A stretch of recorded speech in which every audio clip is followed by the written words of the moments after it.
जिस ऊंट को रेगिस्तान का जहाज कहा जाता है वो अरब में कच्चा तेल और गोल्ड बिजनेस के समानांतर सफेद सोना का भरा पूरा कारोबार है और इसका सबसे बड़ा हब है दुबई। दुबई का नाम आते ही हर किसी के जहन में चमक दमक, महंगे ब्रांड्स, शॉपिंग मॉल और एक ग्लैमरस लाइफस्टाइल की तस्वीरें घूम जाती हैं। लेकिन आप ये जानकर हैरान रह जाएंगे कि दुबई की इस चमक दमक में सिर्फ कच्चा तेल और गोल्ड का आर्थिक योगदान नहीं है, अब इसमें ऊंटनी का दूध भी अहम हो गया है। यकीन नहीं तो आप दुबई से कुछ किलोमीटर की दूरी पर स्थित इस कैमल फार्म को देखिए। ये farm Emirates industry for camel milks and products नाम की कंपनी का हिस्सा है। 4200 एकड़ के फार्म में हजारों ऊंटनी और ऊंट वैसे ही रखे गए हैं जैसे गौशाला में गाय रखी जाती हैं। इस अकेली कंपनी से पूरे अरब में सबसे ज्यादा कैमल मिल्क और इससे बने प्रोडक्ट्स का उत्पादन होता है। शुरू में हमने जिस 700 रुपए में 70 ग्राम के चॉकलेट की बात कही थी वो यहीं की ऊंटनी के दूध से बनाई जाती है। अकेले दुबई के फार्म में 200 टन चॉकलेट का उत्पादन होता है। चॉकलेट बनाने के लिए ऊंटनी के दूध को ऑस्ट्रिया भेजा जाता है। ऑस्ट्रिया से ऊंटनी के दूध का चॉकलेट बार बनकर आता है। दुबई की प्रोसेसिंग यूनिट में कोकोआ और वनीला के साथ चॉकलेट बनता है। 70 ग्राम के एक चॉकलेट की कीमत 700 रुपए से ज्यादा है। मतलब ऊंटनी के दूध से बना चॉकलेट दुनिया के सबसे महंगे चॉकलेट्स में से एक है। ताजा ट्रेंड है कि ऊंटनी के दूध से बने चॉकलेट की अरब देशों के साथ ऑस्ट्रेलिया, यूरोप और अमेरिका में भारी डिमांड है। दुबई समेत सभी अरब देश कच्चे तेल से अपनी आर्थिक निर्भरता खत्म कर रहे हैं, क्योंकि अनुमान यह है कि अगले 50 साल में इसका उत्पादन लगभग बंद हो जाएगा और जो उत्पादन होगा भी वो बहुत महंगा होगा। तो क्या जैसे कच्चे तेल आय का स्रोत अरब देशों का था वैसा ही ऊंटनी का दूध बन जाएगा? इस सवाल का जवाब हम भारतीय रेगिस्तान और ऊंट आधारित अर्थव्यवस्था के आधार पर समझेंगे। लेकिन सबसे पहले अरब, जहां ऊंटनी का दूध सफेद क्रांति का पर्याय बन चुका है। पूरे अरब में ये पुरानी कहावत है, ऊंट ना हो तो इंसान का जीना मुश्किल है रेगिस्तान में। बल्कि यूं कहिए कि ऊंट के बिना अरब के सैंड डेजर्ट में जीवन की कल्पना ही नहीं की जा सकती। ये कहावत जितनी पुरानी है उतनी ही बड़ी हकीकत भी है। भले ही 1930 और 40 का दशक में अरब में तेल के कुओं के मिलने और कच्चे तेल के उत्पादन ने अर्थव्यवस्था में आमदनी का आधार बदल दिया। ऊंट सिर्फ सवारी या पर्यटकों की सफारी के लिए इस्तेमाल किए जाने लगे, लेकिन आज दुबई समेत पूरे अरब में ऊंटों का इस्तेमाल सवारी से अलग जीवन यापन के दूसरे मायनों में भी होने लगा था। पहले ऊंटनी का दूध अरब का मुख्य आहार था, अब पूरा का पूरा कारोबार है। आज की तारीख में यूएई और सऊदी अरब ऊंटनी के दूध के सबसे बड़े उत्पादक देश हैं। सऊदी अरब में 1.5 लाख टन और यूएई में 1 लाख टन ऊंटनी के दूध का उत्पादन होता है। अल्जीरिया, मोरक्को, लीबिया और सूडान जैसे देशों में भी ऊंटनी के दूध का प्रोडक्शन बढ़ा है। अब हाइब्रिड कैमल्स के साथ बड़े बड़े फार्म्स में ऊंटनी के दूध का उत्पादन होता है। अरब में एक हाइब्रिड कैमल 7 से 8 लीटर तक रोजाना दूध देती है, जो पहले के 2 से 3 लीटर से 3 गुना है।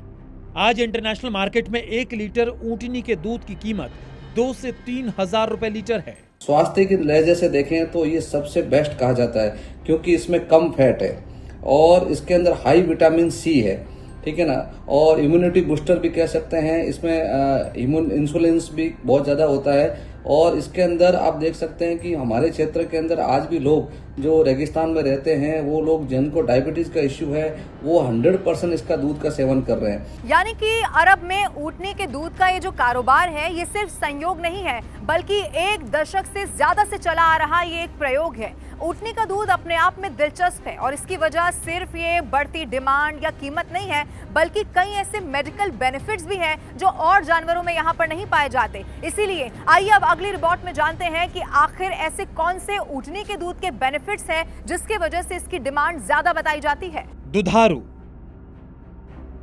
यानी दूध देने वाले जानवरों का जिक्र करते ही जहन में जो सबसे पहले तस्वीर आती है वो इन्हीं 5 जानवरों की होती है। गाय, भैंस, भेड़, बकरी और रेगिस्तान की ऊंटनी।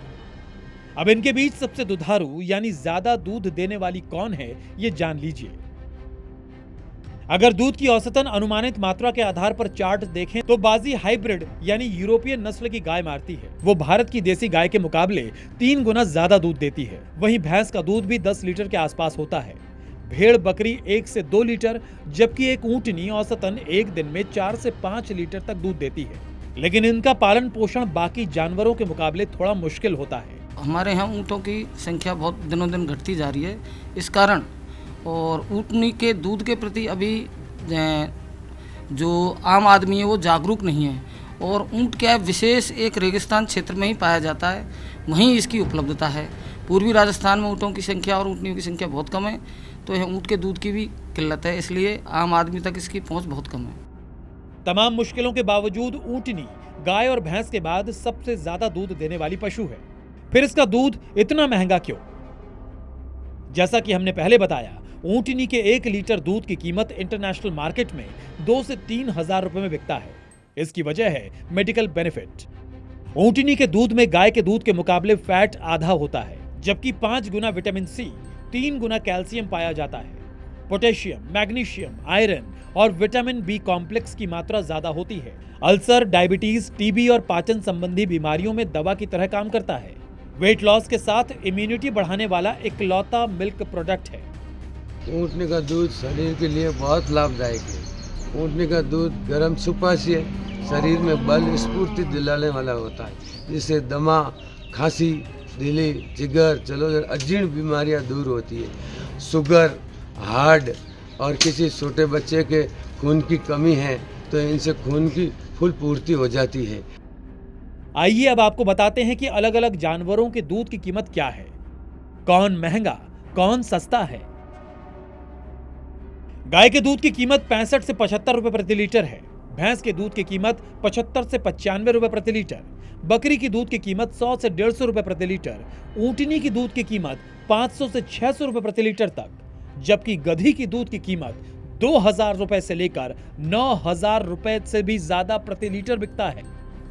आज ऊँटनी के दूध से बटर, चीज, पनीर, बेसिक मिल्क प्रोडक्ट और चॉकलेट सब कुछ बन रहा है, और ये सभी उत्पाद महंगे हैं।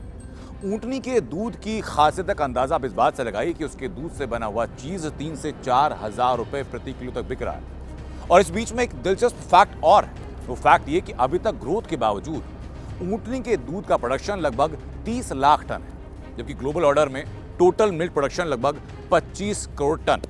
ये स्टार्ट बताता है कि अभी व्हाइट गोल्ड बनने की सिर्फ शुरुआत है। ऊंटों की हाइब्रिड प्रजातियों ने रेगिस्तान में सफेद सोना तो अभी उगलना शुरू ही किया है। इनका दायरा कितना बड़ा हो सकता है, इसका अंदाजा आप सिर्फ अरब प्रायद्वीप में रेगिस्तानी इलाकों से लगा सकते हैं। अरब प्रायद्वीप का 95% हिस्सा 23 लाख किलोमीटर में रेगिस्तान।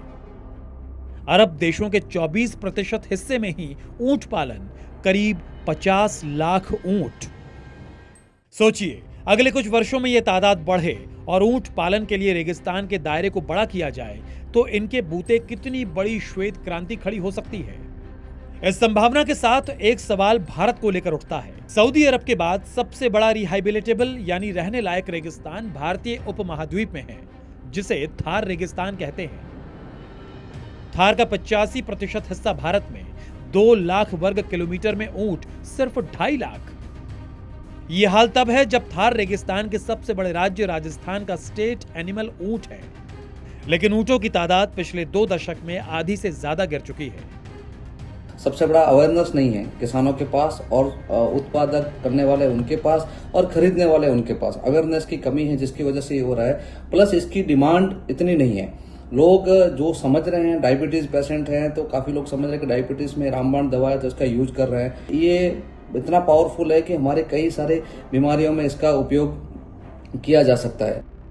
ये तुलना हमने इसलिए की क्योंकि अरब में तेल के कुएं सूखने के 5 दशक पहले ही ऊंटों के जरिए वैकल्पिक व्यवस्था तैयार करने पर गंभीरता से काम चल रहा है। लेकिन भारत के थार रेगिस्तान में वही संभावना क्यों दम तोड़ती नजर आ रही है, ये एक बड़ा सवाल है।